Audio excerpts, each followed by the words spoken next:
concept called as clean star. Clean star, or we can call it as, even we can call it as star closure. The representation of this star closure or clean star is represented with epsilon star. This is the representation for clean star or star closure. When you go with this star closure, the representation is sigma. The sigma, if I go with this sigma, what is the symbolical representation? Sigma star, that is called as clean closure, that is star closure or Ken's closure, Ken star, we can name it as star. It is a combination of or unioning of all the symbols, that is we can call it as the length of a string. 0, unioning of 1, unioning of 2, unioning of 3, so on. What is this sigma 0? Sigma 0 indicates it is a null string. In a given string, if it is a null, will represent with a epsilon, or we can represent with the null string. We can represent with epsilon, or we can represent in the form of null string. These two indicates the null string. When you are using epsilon, we need to start from the null string. If it is a Ken star, it is a unioning of all the length of the string. If you use this string, it will be in the form of, we can write it as, this is about Ken star or star closure.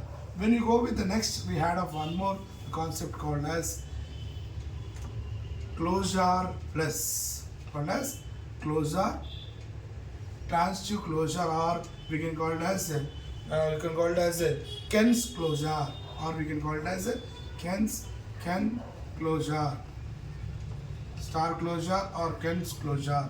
We can call it as a Ken's closure. When you go with this, it is represented with the symbol epsilon plus. This is the symbol. And when you compare with Ken star and Ken's closure, the difference is here when you go with epsilon star, that is of Ken's star, it will start from epsilon 0, that is from length of unioning of null to unioning of 1, length 2, length 3, so on. But when you go with the Ken's closure, it will be represented with the epsilon, that is sigma plus.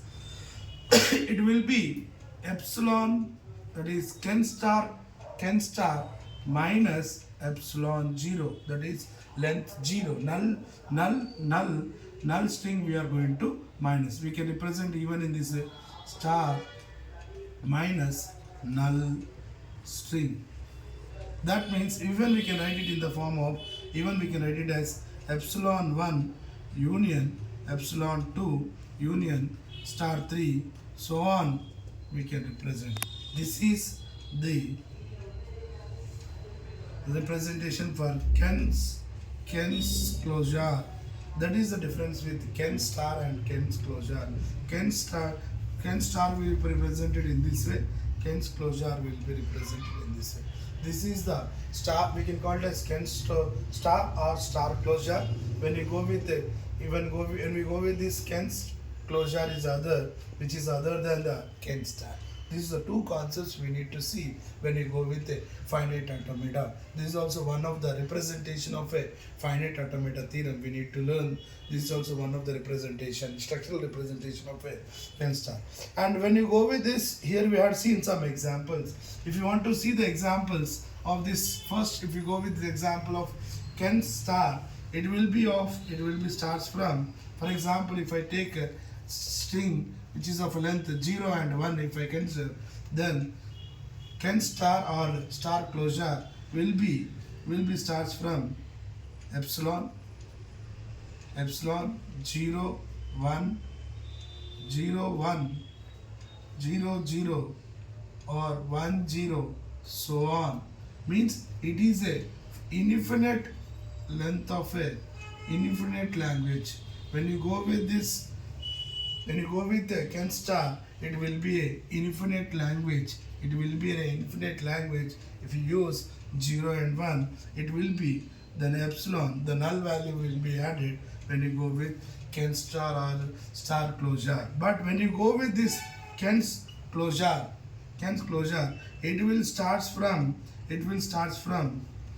1 0 1 0 0 0 1 or 1 1 or 1 0 and so on.